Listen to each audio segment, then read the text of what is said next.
With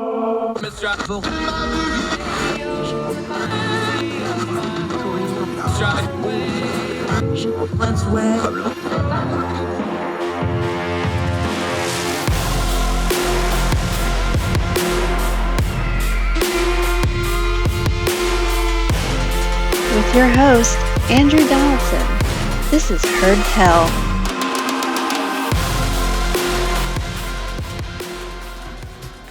Oh, she is back. Fan favorite, including with some of my children. Sarah Stook, historian, writing at elections.daily.com, one of our favorite websites that we partner with them frequently. She does a lot of history stuff. She's writing a series on first ladies. Sarah, how are you? I'm good. Thank you for having me on again. Thrilled to have you back. Thrilled to be talking about this topic because I find it so interesting. Put a little context on it because, of course, you're over there in England. U.S.'s system of government is unique in a lot of ways. How does the role of a first lady play into that? Because they're not elected to office. They don't really have any actual power. And yet when you go through history, they have a ton of influence. They have a lot of state functions as far as representatives of government go, as we'll get into with some of these stories you're going to touch into. Just compared to other countries, the status of the American first lady, what is it and how does it come across? Well, it's definitely different to here. You know, the spouse of the Prime Minister doesn't really get much attention. I mean, our current spouse, Carrie Johnson, gets quite a lot of press because she's seen as a bit interfering, rightly or wrongly, and she's nicknamed Carrie Antoinette. But yeah, in America, it's so different. You've got first ladies who were very, very political, like, you know, Hillary Clinton. And then you've got first ladies who use their role as hostess to a T, like Dolly Madison. You can so many ways. And if you've got the ear of the most powerful man in the country, you can use that. And they're there to be the nice face. First ladies have much better popularity ratings than their husbands generally because they don't get into the nitty gritty. It's a lot easier for them to be popular. However, I think that's less true over the years, as I think first ladies have become more emboldened to be political, as have women overall. Yeah. You mentioned her, so let's just start right there. Dolly Madison, kind of the first, I don't know, call superstar, but certainly one of the ones that actually got a little bit of legend around her for a couple of various reasons. How much of it is true? How much of it is historical? How much is it myth and legend, the things she did? Of course, we understand the time period she was in. Talk about Dolly Madison for just a minute. Well, she was a pretty phenomenal woman. She wasn't, you know, political, maybe like Abigail Adams had been before her or anything like that.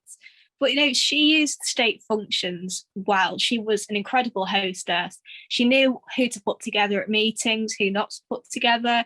Everybody liked her because she was just so good at hosting. And that played a favourite for her husband because he might be unpopular for political reasons, but as long as she shines through, and that's what she did. And that really helped the administration.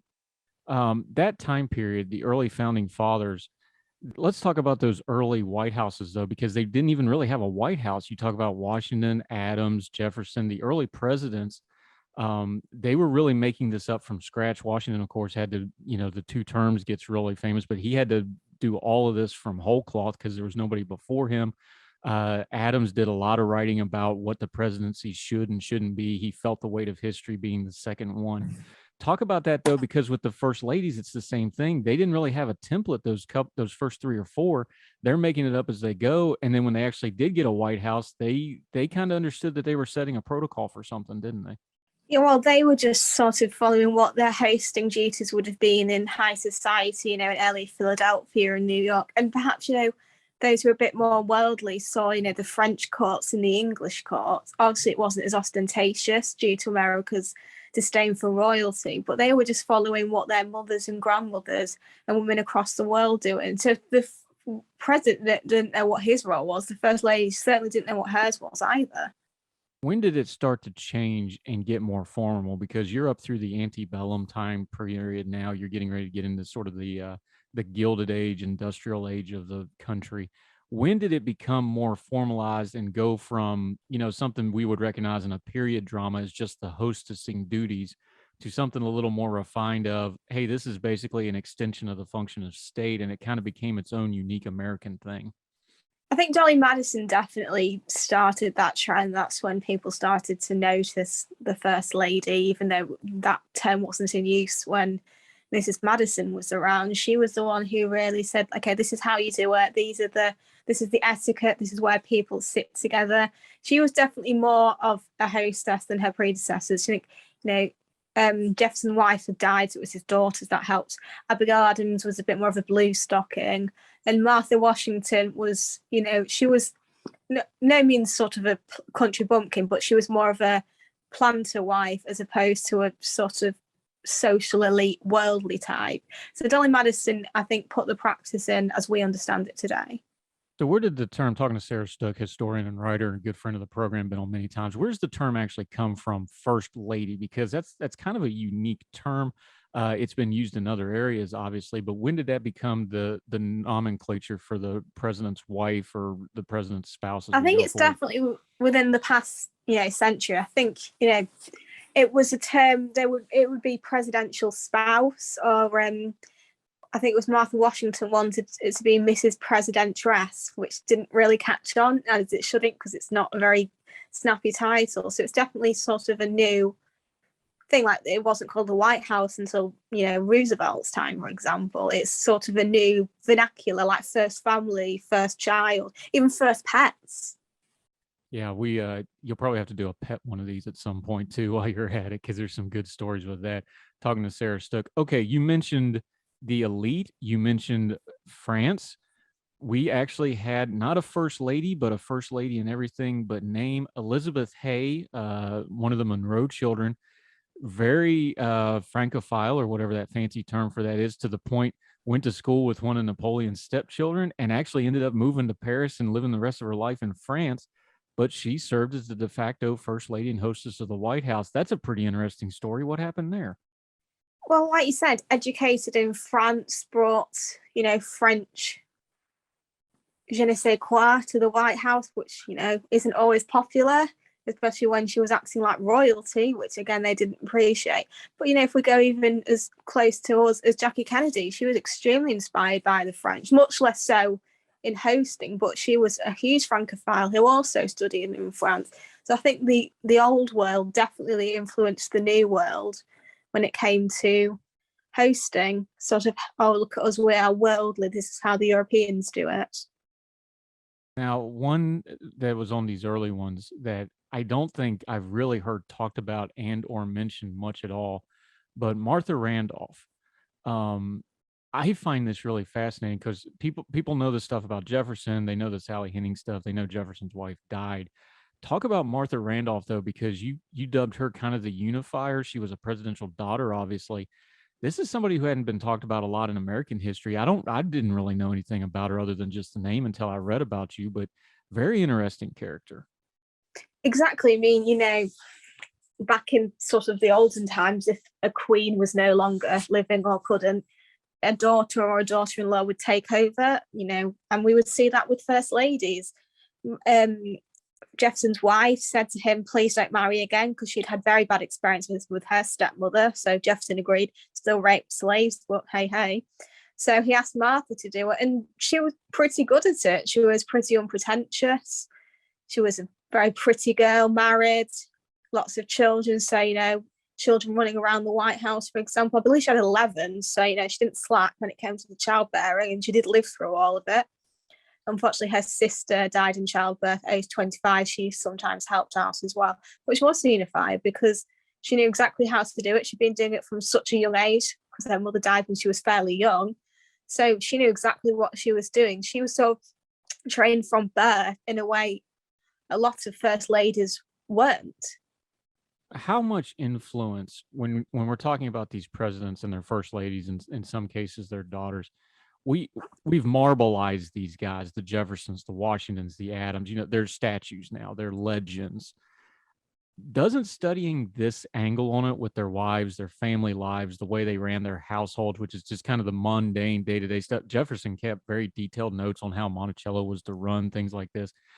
I find this a great way that kind of humanizes these guys, because they're more myth than men to us now. And I think this really seems to humanize them in a lot of ways, because they had to have interpersonal relationships with all these people, didn't they? Exactly. I mean, Thomas Jefferson, obviously we remember him as quite, serious, quite a bit dull. remember him, badly for the Sally Hemings affair. But, he did love his wife. He didn't actually marry again, which he said he wouldn't, though you can sort of skirt around how he also skirted around that. But yeah, he was a human being. John Adams, was very, a bit of a pompous idiot who very much liked himself and didn't get on with others. Adored his wife, Abigail. In France, he refused to take a mistress like most of the French did, saying, no, I've got Abigail.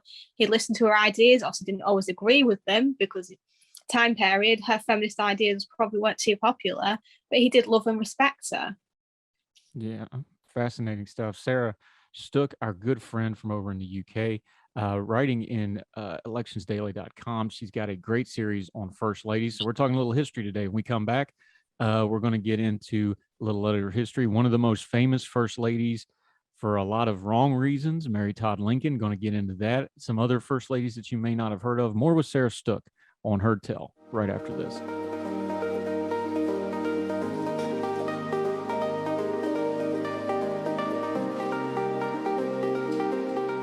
Welcome back to Heard Tell. We're continuing our conversation with Sarah Stook, our good friend over in the UK, historian, writer. She's writing about U.S. first ladies.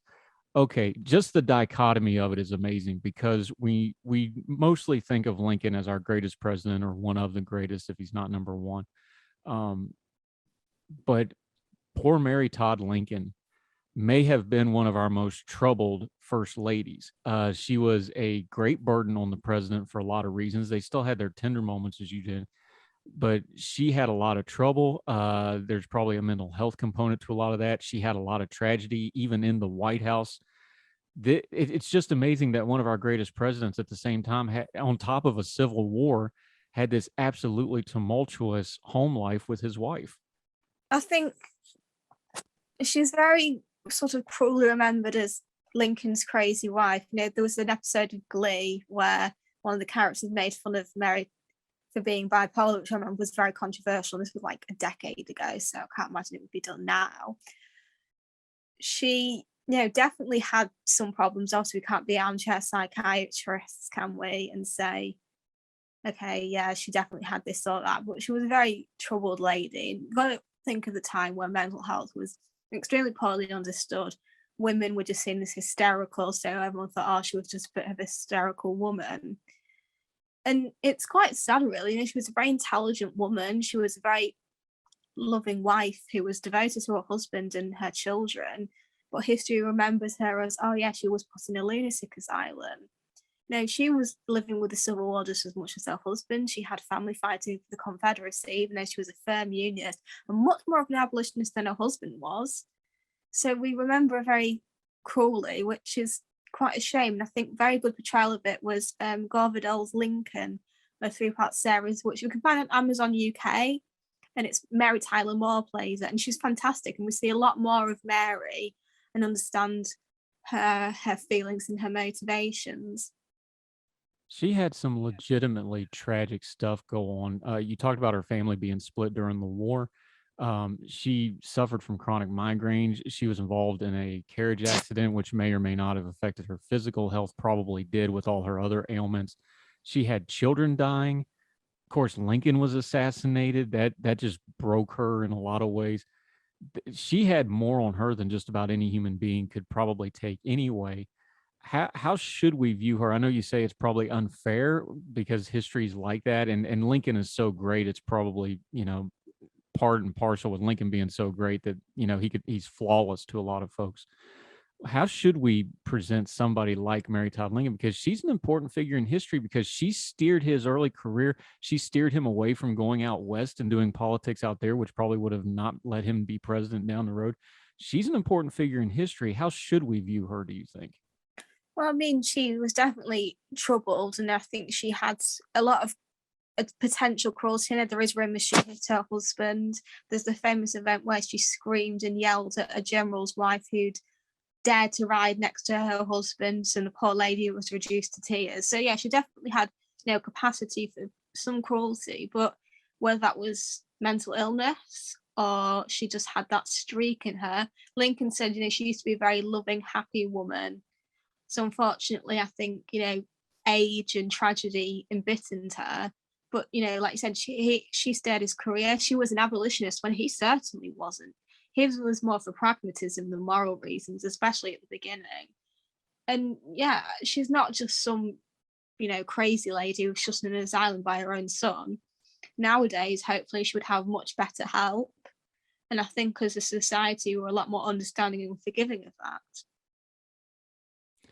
that. From somebody who was very troubled to somebody who was complicated and adapted, I found when you wrote about it, a president we don't talk about a whole lot, Rutherford B. Hayes, his wife Lucy.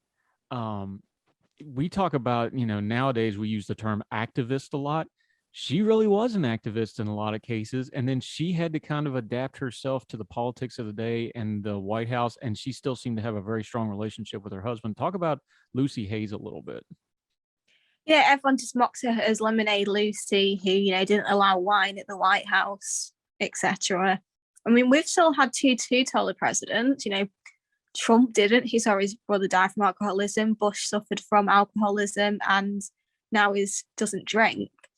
But back then, prohibition, temperance was extremely popular, especially among women. They saw husbands coming home drunk and idle, beating their wives and not working, and thought, this is a societal problem. And she was far from the only one. And she was extremely intelligent. First lady to go to college. She was extremely intelligent, so much so that Rutherford B. Hayes was both admired her and was a bit scared of her for being so intelligent. She probably would have got supported women's suffrage if she'd lived longer or been in a different time period. She wasn't absolutely perfect on race, but she definitely was very strongly abolitionist and spoke out for civil rights. She was a pretty remarkable lady who's just gone down to, she didn't like to drink. And she's the forebearer. Before her, first ladies were maybe very intelligent, but they weren't, highly educated, as it wasn't expecting women to. But look, several of our most recent first ladies have either got law degrees, PhD, or graduates. Yeah, amazing, isn't it? Talking to Sarah Stook, a little bit of history. Okay, here's one that I love and I've actually studied a little bit. Julia Grant. Grant, of course, speaking of drinking problems, Grant had himself one. Lincoln famously told when the generals tried to get Grant fired, he famously quipped that, "We'll find out whatever brand he's drinking and I'll give him more and give it to all the other generals because he fights." But when you look at history, the only time Grant drank was when his wife wasn't around. It's very amazing relationship. Julia Dent was her maiden name. Talk about her very fascinating woman, her family background, and then she got connected to Ulysses S. Grant, who, to put it kindly, was a failure at pretty much everything he did that did not involve the army until the Civil War kind of revived his life. Talk about her a little bit. She was born pretty much to refinement. Her family owned slaves. She grew up very pampered and well off, but she always said, she had a very happy childhood. Her brother was at West Point with Grant and said, "You need to meet this guy. I think you would get along." But obviously they clearly did because they got married. But his parents wouldn't attend the wedding because they were staunch abolitionists and one of the very few presidential parental couples who were still alive when the son became president. So they said, "Oh, you're marrying into a slave-owning family. We've got nothing against Julia. She's fine. But we don't want you marrying into that." And conversely, his father-in-law liked him but said, "I don't think you can provide for my daughter in the way I want." And during the Civil War, when he offered Grant, come to the Confederacy, and Grant said no, Mr. Dent just didn't break off ties because he was so close to Julia. Now, when he gets to the White House, Ulysses S. Grant, of course, the great war hero, very troubled presidency, a lot going on. In fact, the term for corruption in the White House for decades after that was Grantism. Some of that's unfair. Some of it is fair. We can parse that out some other time. But a tumultuous presidency for somebody who was kind of a living legend. How did she handle her actual time in the White House? She obviously, her husband was very much known for his corruption, as you said, and probably only skated through because he was a war hero. She just said, "Okay, I'll ignore it." And she just got on with it, which, to be fair, there's not really much she can do about it. She may be associated with him because his wife, but she's not political, so she's safe in that respect. So she just sort of got on with it, as many first ladies do. You know, look at Hillary Clinton during the impeachment and the Lewinsky scandal. She just said, okay, I'm just going to crack on with being first lady. And that's sort of a hallmark of many first ladies, going through very hard times without problems. And that's probably how she was raised. You know, you've got a wife and a mother never perturbed by anything. And famously, Grant was practically broke when he died, but he was fighting throat cancer. There's a famous picture of him sitting on the porch in the Adirondacks writing his memoirs. One of the great memoirs, by the way. If you've never read Grant's memoirs, go find it, read it. But he finished them right at the time of his death, and it restored his family's fortune. And she had quite the post-White House career. She kind of became sort of a consigliere to future first ladies, the Cleveland she was very close to. She had a very, very successful post-White House career, advocacy-wise, and just being kind of a who's who in the Washington circles, wasn't she? I think, you know, when I write about her, there was just so much I wanted to give in, but, you know, you couldn't do a whole piece on her. And there's probably first ladies I'll write about in the future, the ones like Jackie Kennedy, who I just read a biography of her, who had the most amazing post-White House life. Hillary Clinton, you know, her political career. There's so much you want to, you know, jam into it because, well, there's so much to do. But it's an article about first ladies, so to be fair to them, I will write about more what they did in their time as first lady. But we maybe associate Hillary Clinton more with politics, but, you know, Julia Grant, she will always most likely be a first lady as opposed to anything but. Yeah.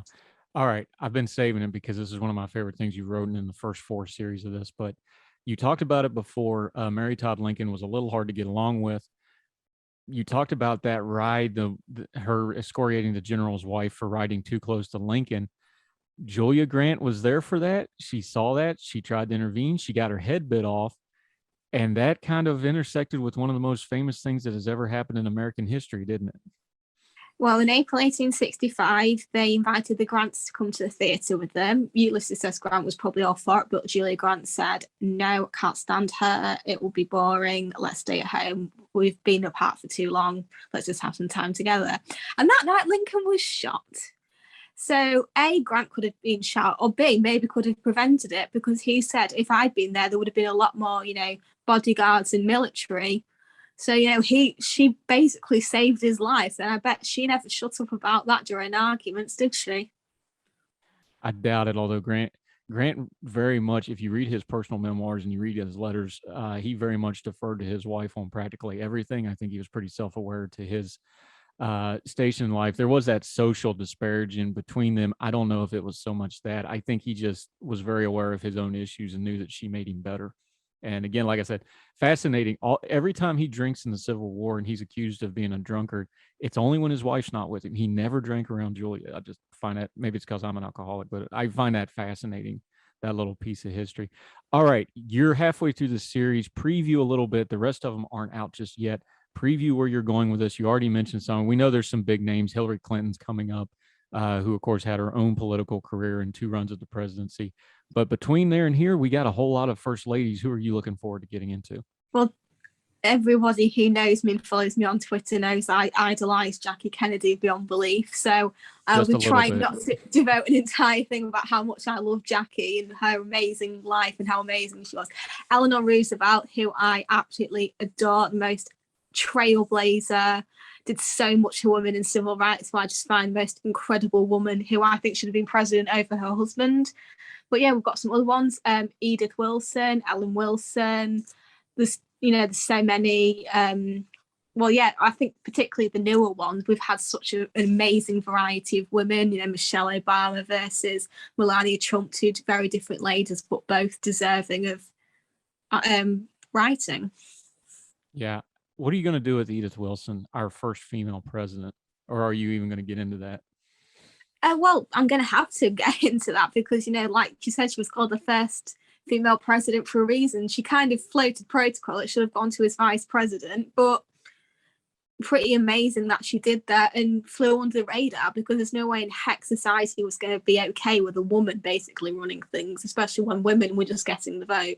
So she's definitely going to be a fascinating one. And I urge people, if you've got a particular first lady you've read about who find interesting, definitely read more about her. Yeah, because for those of you that don't know what we're talking about, Wilson suffered a stroke. She became the gatekeeper to the president and basically ran the government for something like 14 months.